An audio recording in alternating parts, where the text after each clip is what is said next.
Top five, top five, top five. Same topical back with another video. I'm Strange Wang. He is Nate. Today we're doing top 5 Adam Sandler movies in honor of his film coming out, Spaceman. Before we get into this top 5, Nathaniel's going to tell you how our top 5s work, and then we get into it. He's going to start with his 5 and 4. I'll give my 5 and 4, 3-2, 3-2. Then we trade off number ones. We also have something called the Zemeckis rule, which just means if we both have the same movie on our list, but one person has it 2 or more spots higher, we only talk about it once.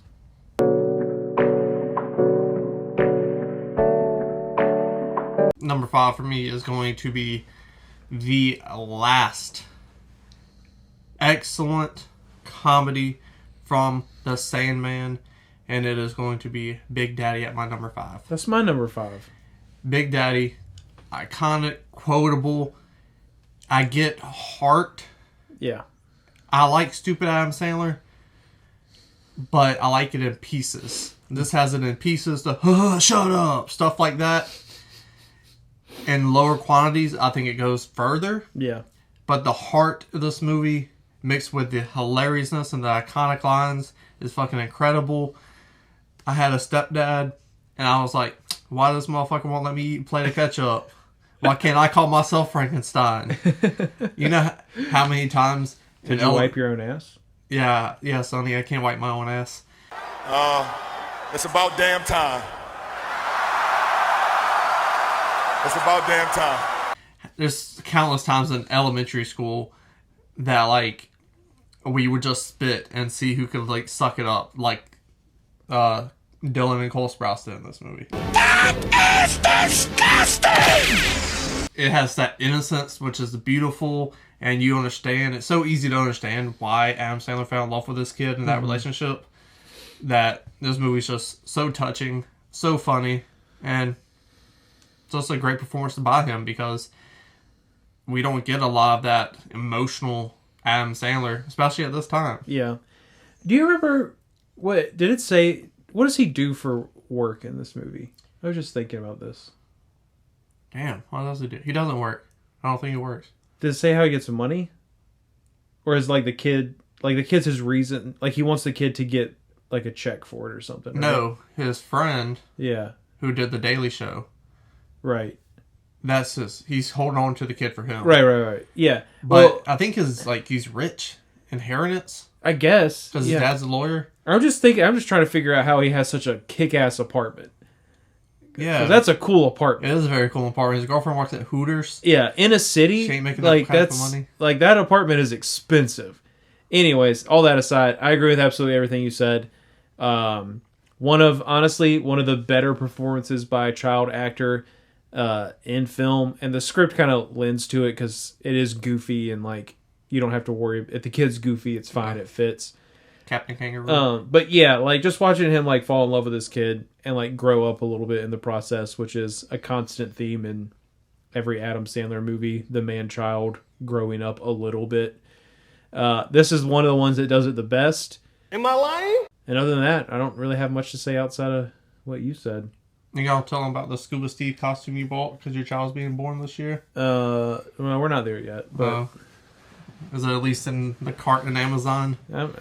The Scuba Steve fit? If he loves Big Daddy, then... Bro, that Scuba Steve fit. Yeah. That's it right there, man. Number 4 for you, the boy, is going to be Hustle. I absolutely love Hustle. I think Hustle was Adam Sandler's best performance of all time. I agree.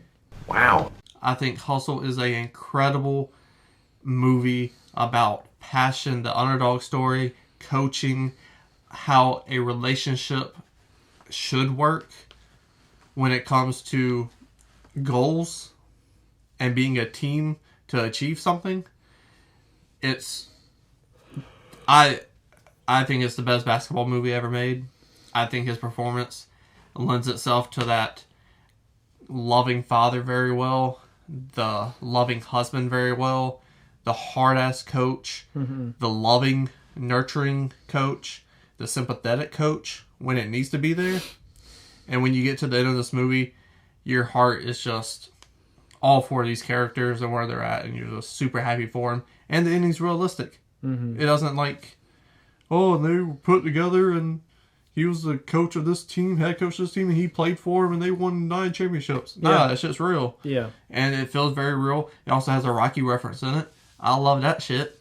So, had to make my list. Yeah, so that's my number 3. So we're pretty close, right in there. Yeah, I agree. I think if I was making like a non-biased like best Adam Sandler performances, I agree with you. I would probably struggle between this one and another movie that's probably on both of our lists somewhere. But he's incredible in this movie. If you ever told me that I was going to go watch an Adam Sandler movie and that I was going to like have real fucking feelings generate from it and like maybe even shed a tear or two, I would be like, you're crazy. You're insano, man. You blew it! Captain Insano. Yeah. You would tell him to shut up. Right. But yeah, he is so good in this movie. And like, he shows range in it too, because I mean, really early on in the movie, you get to see him, how happy and excited he is by getting promoted to coach. You get to see him process the feelings of someone being like, nah, we're keeping you where you're at. And then even just like the gamble that he takes of putting all of his eggs in this one kid's basket, and basically losing his job over that, and like trying to see it through, and like everything they go through together. It is like, I am clearly talking about a very inspirational and motivational movie, and you would not ever normally associate that with Adam Sandler, and he crushes it. So like, I don't like, based on just how like standalone this is from all of his other movies and how good he is in it, I don't like, I'm all for everyone having their own opinion.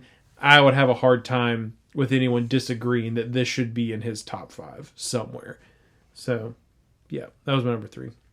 And then, so I guess we had the same number 5. 4. So my number 4 is Uncut Gems, which is the other movie I was talking about. If I have to argue with myself over what's the best Adam Sandler performance, it's either Hustle or Uncut Gems. It's debatable. Again, showing a completely different side of him. This movie is insane. He absolutely crushes it as this like scrambling, insecure, neurotic, basically gambling addict. Just kind of like working through all this stuff, trying to right all of his wrongs, but doing it in like the wrongest way possible. His relationship with his wife, he plays that so well. It's just like, I don't know that Adam Sandler like could have done something like this earlier in his career, but at the same time, it's like, I wish that I want more of this Adam Sandler, right? And that's not uncommon. We see that a lot.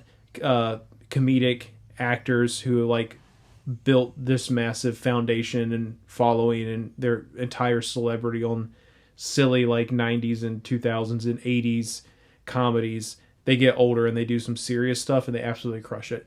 I'm so glad that Adam Sandler is now in that category, and I want more of it. I 100% agree. Well, here on Something Topical, we do our top 5 favorite performances, not top 6. Uncut Gems, not on my list. Not on my list.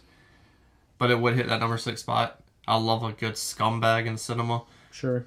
I love a good scumbag in real life. Well, nobody's perfect. Number 3 for me is going to be, which is really hard because like 1, 2, and 3, it's like I all wanted them to be my number 1, but they can't all be number 1. Having a 3-way tie for number 1 is quite ridiculous.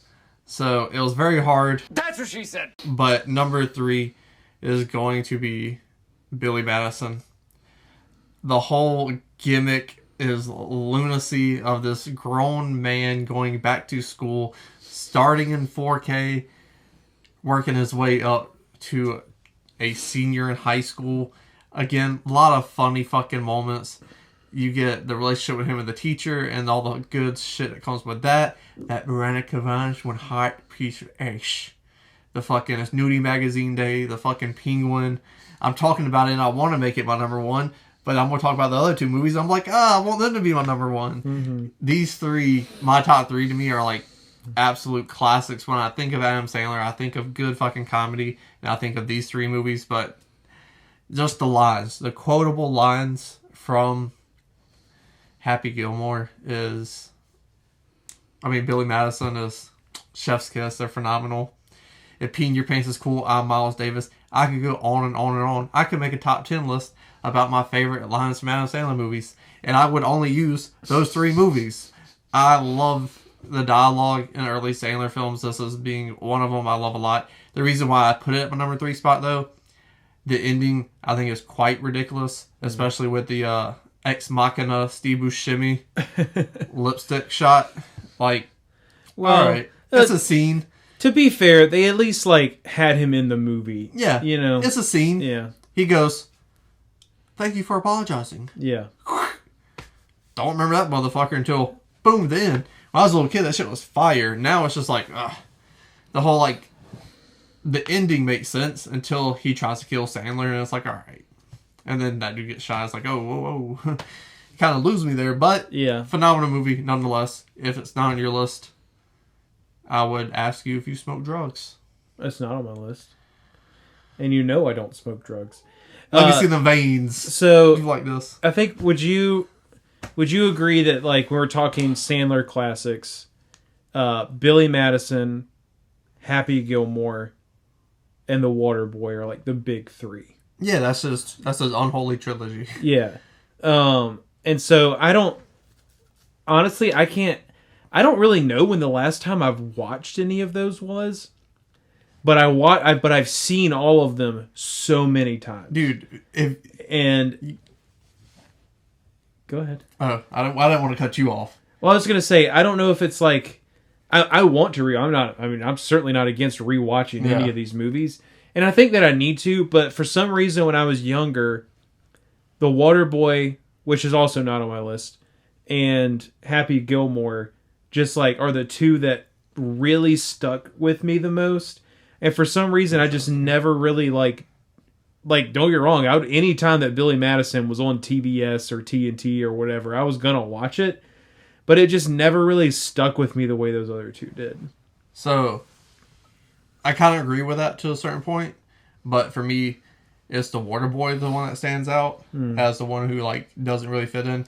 But if you grew up in the 90s Yeah. and early 2000s, those 3 movies as a kid was in your mom and dad was like, we're liking, they're not that bad. We'll let our kid watch it. Right, It's the 90s. Yeah, the TV versions aren't that bad. So, like, those 3 kids just ate up in love. Yeah. But, like you said, for me, Billy Madison, that was, like, a tradition before I went back to school. Like, every year before I went back to school, 1st, 2nd grade, it didn't matter. It was like, I'm watching Happy Gilmore. I'm watching Billy Madison. And I want to sing back to school, get my boots tied up tight, hope I don't get in a fight. Like, that was my shit. So to me, I have a special connection with it. Still surprised it didn't make your list. I'm curious on what's left on your list. And we've been talking so long. What number are we on? Was that your 3? That was my 3. It was. So you need to give your number 2. My number 2 is going to be Happy Gilmore. Okay. This is my number 1. Happy Gilmore is that John E. Blaze. I think it's his best pure comedy, without a doubt. Everything in this movie is just so weird and shouldn't work. Like somebody's grandma's getting made out with a Gene Simmons mask on. Right. That shouldn't work. It does. I just talked about this film in my top 5 Carl Weathers movies. In honor of him, rest in peace. Chubbs, great character. The dream of someone wanting to be something, but they're not that good at it, but excelling in another category, that on its own makes for a really good sports drama. Yeah, for sure. You see that a lot. I'm surprised no one hasn't been like, all right, I won't make a film about a soccer player who doesn't get that much playing time, but a high school coach sees him and says, hey, we need a kicker. You can make it to the NFL if you stick with this, or you can ride the bench 3/4 of a game while you play soccer. Yeah. That's real shit. Yeah. I've heard about that happening a few times. Yeah. With like people I know. So to me, that just makes such a good story and the bread of the butter of the story. Then you add on the part about the house getting taken away from his grandmother, the financial troubles. Most people are poor. They can relate to struggling. That's right, man. That's right. Yeah. Struggling is a good tool for investment and relatability to a certain extent. And then you add on the humor. My God. Yeah. Funny movie, man. My God. Yeah. Hilarious. You're gonna die, clown. Again, iconic lines. Iconic lines. Yeah. Everyone knows this, but it's still always worth pointing out. He gets in a fist fight with Bob Barker. Yeah. Like, that is fucking funny. Like, it's hilarious. Shooter McGavin, like, one of the best movie villains of all time. Because it's like, he's not trying to kill Happy. He's like, he literally is just an asshole who does not care that he has a point. Yeah. You're disrespecting my sport. Right. Which at the time that this movie came out, Tiger hadn't really blown the sport up yet. It was still a stuffy old white man's sport. And like he kind of has a point. Like if I see this all the time and I get pissed off about it. People make YouTube videos just watching movies and get more views than we do. I'll be fucking blunt with it. Yeah. And it pisses me off because you don't know nothing about fucking movies if you haven't seen blank classic movie and you're getting more views than me because I know about movies. Why should I get punished for loving something and talking about YouTube? But that's neither here nor there. What else? It being my number one is super biased. I think this is It's the one. your favorite. It is my favorite, and I think it's the one that I probably watch the most. Now I think I tell this story probably anytime we talk about Adam Sandler. Definitely anytime we do a Sandler list. I love this story. My grandpa, R.I.P. He was like, he grew up in an incredibly rural town. Like, him and his family were basically sustenance farmers. Like, he did not, I know he didn't finish high school. I don't know if he finished elementary school. Like, because he had to quit and he had to stay home and work. Like, very simple man. I'm not 100% sure how he ended up in the city that we live in now, but he did. And just worked in grocery stores his whole life, worked his way up to manager. Very quiet guy, very, very devout Christian. Just like, wanted to go to work, come home, be around his wife and kids, sit on the couch, eat his little handfuls of Planters peanuts out of his Planters peanuts, like salted peanuts bottle that he kept next to his couch, and garden. And so, like, for all intents and purposes, like, I did not cuss, did not drink, like, very, what the world would call conservative man. When an Adam Sandler movie came on the TV, it was so funny because we'd be switching, because he just wanted to watch sports. In all honesty, I think he hated when the whole family was over because it meant that he couldn't just keep ESPN over on the TV. And so, like, we'd be flipping channels, and Happy Gilmore, Billy Madison, any of them would be on, and you just hear, "You can leave it there if you want to." And so we'd leave it on the Adam Sandler movie, and he'd look over him, and he'd just be there, just quiet laughing the whole time. So Adam Sandler, very, very memorable and important part of, like, my family makeup and history. But Happy Gilmore, I think, was the one that we watched the most. Not only because did my grandpa and my dad and me love golf so much. I guess that probably is why. Well, on top of that, my grandma was like this massive Price is Right fan. And she thought it was hilarious when Bob Barker beat the dog shit out of Happy Gilmore. And so I just have so many good memories tied to that one specifically. It's definitely my favorite of the big three. And I also just like the tone of it, like, a little bit. Like, they all have those big three, they all have a different tone, right? Like, Waterboy, it's down south, Louisiana. There's lots of just, like, country hicks and, like, bayou, like, stereotypes. And I'm not knocking it. It's just that's what the movie is. Billy Madison is, like, he's an idiot. And he's, like, full tilt idiot Adam Sandler that whole movie. And then Happy Gilmore is, like, you get the sports aspect, you get in Waterboy, you get splashes of the I'm an idiot, but you get, like, the angry. Like, Adam Sandler's just really good at being angry in movies too. And so to me, it's just kind of like this trifecta of his, like, three personalities that he does. So that's why it's my number one. I'll dig it. You're number 3 or number 2? Number 2. My number 2 is the only one left, and my number 2, I'm gonna guess, is your number 1, which is The Wedding Singer. That's my number 1. Yeah. Again, I love rom-coms. Yeah. I was very specific when I said that is Adam Sandler's best pure comedy, being Happy Gilmore. This is not a pure comedy. Right. It's a rom-com. It's more rom-com than comedy, honestly. Yeah. Yeah. And I love that him and Drew Barrymore's, I don't care if it's blended. I don't like that movie, but they're great in it. I don't care if it's 50 First Dates. Him and Drew Barrymore have great chemistry, and this film is knocking it out of the park. I'm not a huge 80s person when it comes to fashion style and music, but it just all works and so endearing in this movie. And Adam Sandler is so endearing, and Drew Barrymore, later I found out she was a cokehead. I was like, but she was talking to the little fat kid, you know. She was like, are you okay? You're puking. And then she let her grab his ass. I was like, she's America's sweetheart. She's like Julia Roberts. And then she's like a huge coke fiend, I found out. But good for her. That's good acting. That's what that is. But you could be a nice person and still be addicted to cocaine. Not Face Rider Adam.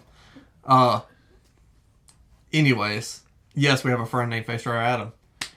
I won't even say he's a friend anymore. He's a Nazi. I'm just kidding. He's not. He may or may not have been in the Capitol on a certain January morning. To me, the romance part to this with the comedy is perfect. Blend is a perfect mix. It's one of my favorite rom-coms of all time. The song at the end, my favorite rom-com ending of all time, I Want to Grow Old With You, is fucking perfect. The heartbreak of this movie as well, I think it works totally well, you know? Yeah. They have the picture of Freddy Krueger, like, oh, look, it's your ex. And he's like, oh, thank you. Like, oh, so good. Another great Adam Sandler bad guy. Like, what a douche. No, he's like the quintessential, like, 80s douchebag. Yeah. Like, yeah, I love this movie a lot.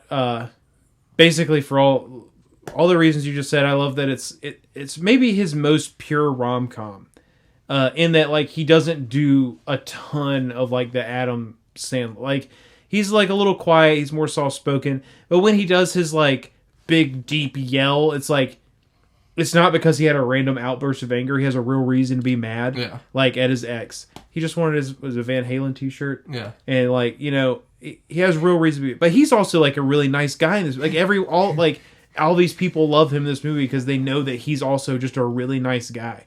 All he wanted was her to show up on the wedding day. That's true. And not have the girl he loves join the Mile High Club. Right.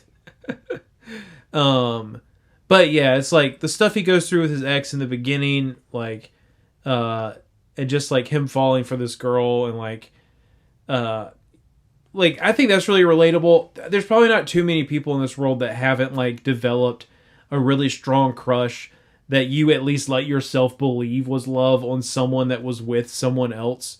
And like, that's just a shitty feeling. It sucks. And so the way that he plays that is really good. It is a hilarious movie, but it is like the most, like, I don't know if sweet is really the right word that I'm looking for, although it is, but it is just like the most like kind-hearted, I think, that you really ever get to see Adam Sandler play. Because he is kind of like a snot or a douchebag. Like, he still is like... He's not really like the man-child in this movie. He's just like, I'm a wedding singer. I like being a wedding singer. And I don't make a lot of money. So I'm not like this extra special guy. And he's like a little self-deprecating. But like... it just stands out so much because of that. And I really dig it. The only reason I didn't make him my number one is just because... I was like, I want to give number one to one of the big three. Yeah, I mean, that's totally fair. Yeah. Again, this is our favorites. We both have different connections to different movies. That's the way film works. Yeah. I mean, I could tell you about the one time I was helping this old lady play piano and she paid me meatballs too. I mean, right. Hippity to the hop, you know? It's just what we get out of film. But very, very close list. I think anyone who makes the Adam Sandler list is going to be within 7 movies. Sure. It's just about taste. Yeah. And your taste matters to us, which you can tell us that in the comment section down below. Scroll back up, hit the like button, share the video. subscribe. It's not a game, it's a rich thing.